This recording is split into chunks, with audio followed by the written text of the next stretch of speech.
Yun guys. Pagod si daddy, pagod mag-edit. Lahat ng hilata, tulog na tulog. Ewan kaya may ngigis, may gagawin tayong kalokohan. Tingnan nyo.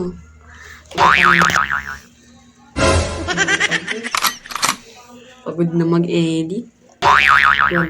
May gagawin natin po, tatayawan natin siya. Tapos, naman tayo ng, bahay kubo. Huwag mong subukan. Masisira ang buhay mo. Walang awat ha? Walang awat ha?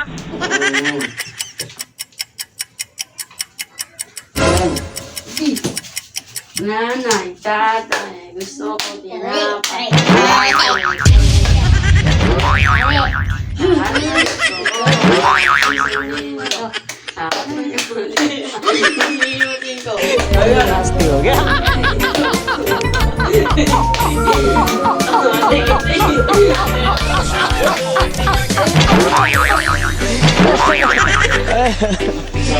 Ganyan lang ako kayo.